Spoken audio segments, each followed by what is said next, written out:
5월 20일 정전 시장입니다. 뉴욕 증시는 지난주 옵션 만기임에도 다우는 상승 마감, 나스닥, S&P 500은 약보합으로 마감을 했습니다. 사실 상하락 종목들이 더 중요하다고 계속 말씀을 드렸는데 다우의 강세가 좀 지속되고 있다는 점들, 뉴욕 증시의 수급들도 대형주로 몰리고 있다는 것을 의미한다고 말씀을 드렸고, 전체적으로 연준 이사들의 매파적인 발언들이 지속적으로 이어지게 되면 좀 시장에 부담을 주지 않았나라고 생각이 됩니다. 업종들로는 반도체 종목들의 소폭 조정이 나왔는데, 엔비디아 같은 경우는 22일 시장 발표를 앞두고 시장에 엇갈린 전망치들이 좀 나오고 있습니다. 사실 10개 중에 10개의 이제 월가 평가사 중에 거의 한 9개 9대1 정도 비율로 이번 어닝 시즌도 대부분 어닝 비트 이상 실적을 살짝 우회하는 그 정도가 나올 것이라고 기대를 하고 있고, 보시면은 2000년부터 2024년도까지 엔비디아 같은 경우에는 2022년도 10월 16일 날 발표했던 실적 빼고는 전부 어닝비트 이상을 기록을 했습니다. 그렇기 때문에 이번에도 실적이 좋게 나올 것이다 라고 기대하는 긍정론자들이 있고, 그리고 이번에야말로 떨어질 거다라고 하는 부정론자들이 있는데, 결국엔 뚜껑을 좀 열어봐야 될 필요가 있지 않나 이렇게 좀 생각이 됩니다.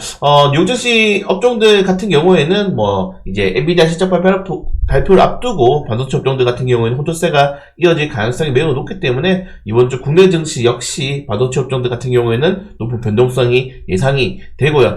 지금 보시는 것처럼 은 가격이 11년 만에 최고치를 기록했는데, 지금 은뿐만 아니고 구리, 금 다 가격이 연고점 구간대를 계속 상회를 하고 있습니다. 사실 여러분들 이 원자재 가격이 오른다는 것은 두 가지 의미가 있죠. 너무 경기가 좋아서 전 세계적으로 무역이 잘 돌아가고 상품 생산량이 확대가 되면서 원자재 소재들이 크게 올라가는 것과, 그리고 여기 투기적 자금들이 들어오는 게 있는데, 지금 시장에서는 어느 정도 투기적 자금들이 들어온 것 플러스 미국과 중국의 무역 분쟁 리스크가 어느 정도 좀 이 가격을 끌어올리고 있지 않나 이렇게 생각을 하고 있습니다. 그렇기 때문에 당분간 원자재 관련된 업종들의 강세가 이어질 가능성이 매우 높다는 점. 그러니까 이제 은까지 올랐다는 거는 그냥 말 그대로 다 오르고 있다는 겁니다, 여러분들. 네, 구리, 은, 알루미늄 다 오르고 있기 때문에 소재 관련된 업종들의 수혜가 기대가 되지만은, 우리나라 산업적으로 볼 때는 여기 있는 대부분의 원자재를 우리가 다 수입을 하고 있죠. 수입을 하고 있기 때문에 이런 완성체 업종들에게는 부담이 좀 가중될 수밖에 없지 않나 여기 좀 생각이 되고요. 자, 맥빠진 K밸류 세계증시 랠리에서 한국만 소외 하루 이틀 아니잖아요. 네, 국내 증시 비중 계속 줄여 나가시면 됩니다. 네, 오늘 굉장히 중요한 게 두 가지가 있죠. 미국과 중국의 무역 분쟁, 주말 동안에 중국이 이 플라스틱 원료에 대해서 우리도 반덤핑 조사하겠다라고 입장을 밝혔고, 그리고 두 번째는 HAB가 과연 추가적으로 FDA 재승인 도전을 진행할 것이냐. 일단은 진양곤 회장이 어제 유튜브 그리고 인터뷰를 통해서 계속적으로 이제 다시 한번 달려보자 이런 발언을 했는데, 제가 주간 증시 때 HAB 거짓말을 발견했죠. 네, 항서제약과의 이런 대화가 잘 되지 않았다고 했지만은 이미 올해 1월달에 항서제약과의 커뮤니케이션 문제였고 충분히 자료를 전달받았다라고 이야기했기 때문에, 결론적으로는 이게 과연 국내 증시에 어제 그 하한가를 금요일날 그 폭탄 메모를 돌릴 수 있을지, 제 생각에는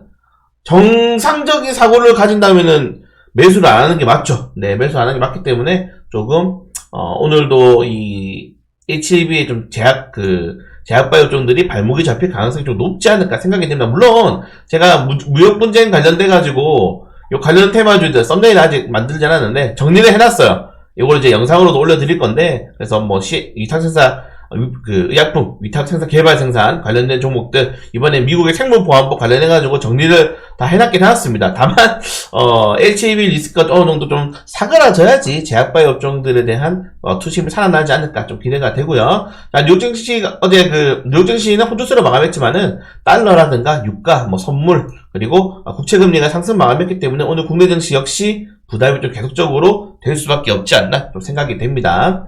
네, 그리고 구리 가격이 사상 최고치를 기록했다.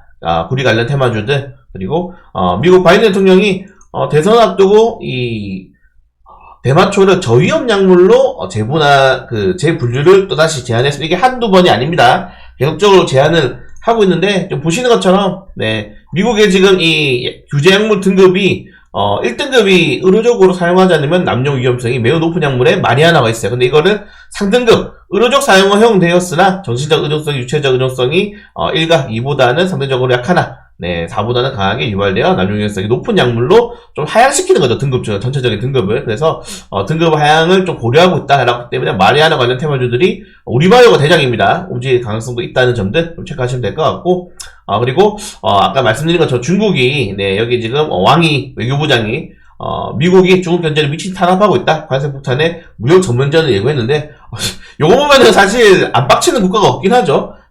전체적인 품목을 최소 2배에서 최대 4배 이상. 의료제품 같은 경우에는 보시면 거의 50%예요. 관세가. 관세를 대체 몇 프로 올리는 거야. 그 정도로 엄청난 규모의 관세를 이걸 지금 확정적이지 않습니다. 이거를 이제 우리가 이렇게 하겠습니다라고 리스트업을 해놓은 거기 때문에 중국에 대해서 반박을 하고 있고, 자, 중요한 점은 여러분들 11월달 대선에서 바이든이 되든 트럼프가 되든 결국 중국 조직위는 계속될 겁니다. 그래서 중국 조직위는 계속돼요. 지금 보시는 것처럼. 그래서 미중 무역 분쟁은 아마 이제 시작이지 않나 이렇게 좀 생각이 되고 있습니다. 물론 이 바이든과 트럼프의 가장 큰 차이점은 트럼프는 오로지 미국, 그레이트 아메리카, 퍼스트 아메리카를 이야기를 하고 있고, 그래도 바이든 대통령은 동맹국과 협력해서 대중 경제를 강화한다. 이렇게 이야기를 하고 있는데, 이게 오히려 좀 우리나라는 악재가 될 수 있어요. 계속적으로 우리나라 지금 반도체 기업들에게 중국 규제 참여해라고 이야기를 하고 있죠. 이미 바이든 대통령이. 그래서 둘 다 부담스럽다.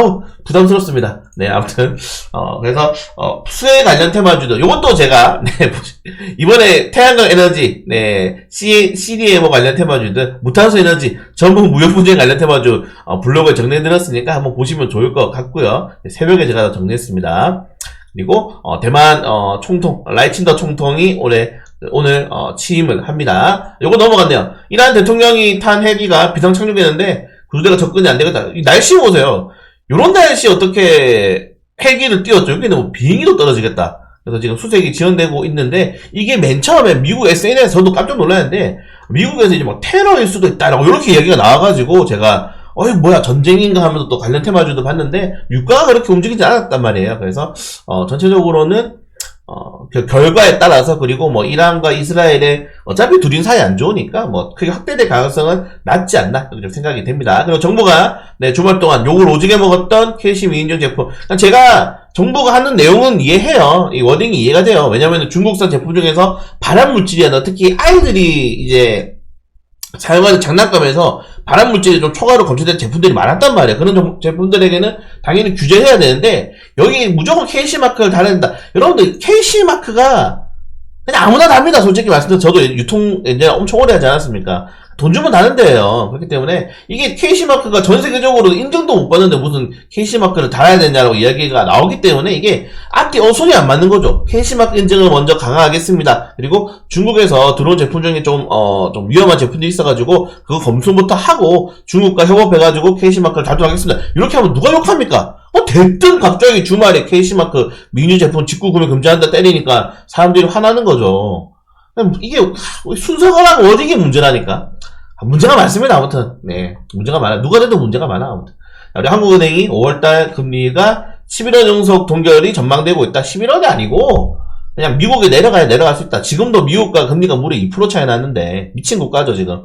부동산 때문에 금리를 못 올려가지고 작년에 피해를 계속적으로 주식시장은 보고 있다는 점들까지 보시면 될 것 같고, 요정시 종목들 아까 말씀드린 것처럼 반도체 종목들 조정이 나왔지만은 대부분 어느 정도 관망세로 이어질 가능성이 높다는 점들. 애플이 내년에 더 얇은 아이폰을 출시할 가능성이 크다. 여기 인공지능이 추가되고 있기 때문에 최근에 OLED 관련 테마주도, 애플 폴더 부분 관련 테마주도 같이 올라가고 있죠. 그래서 오랜만에 휴대폰 관련 테마주들도 관심 가져보시는 것도 나쁘지 않다. 이렇게 말씀을 드리고 싶고, 테슬라 같은 경우에는 지금 인도네시아의 스타링크를 개통하고 있고, 여기에 뉴럴링크도 이번에 2기 멤버를 모집한다고 하는데, 우리나라 같은 경우 뉴럴링크 관련 테마가 하나밖에 없습니다. 유튜브랑 블로그 올려드렸으니까 한번 확인해보시면 될 것 같고, 그리고 큰 이슈는 없는 상황. 자, 오늘 개별적인 이슈도 굉장히 많죠. 하나씩 잘 체크를 해주시면은 좋을 것 같습니다.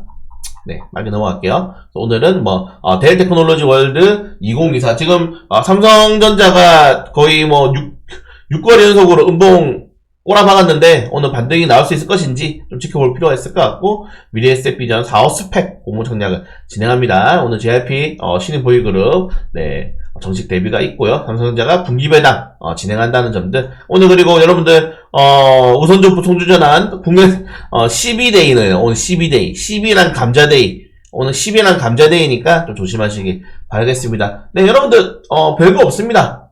네, 별거 없어요. 네, 지난주랑 똑같은 증시 반복될 가능성이 99%고 여기에 사실은 지금은 긍정적인 이슈보다는 좀 부정적인 이슈가 더 많죠. 그래서 계속 말씀드려요, 여러분들. 제가 화장품 관련 테마주도 비중 뭐 2%에서 5% 재미는 없지만은 계속 국내 증시 비중 늘리면서 현금을 늘리는 방향으로 가져가야 된다. 이 말씀을 드리고 있습니다. 그래서 현금 늘리는 방향성, 그리고 여러분들 손절은 언제든지 할 수 있다. 최근에 새로 들어오신 8.5기 분들이 약간 정신을 못 차리고 이상한 말을 많이 하시는데, 네, 여러분들 이상한 말 하지 마세요. 네, 한국 주식은 절대 이 하이 리턴 하이 리스크가 아닙니다. 한국 주식은 로 리턴 하이 리스크 상품이다. 꼭 잘 참고하시기 바라겠습니다.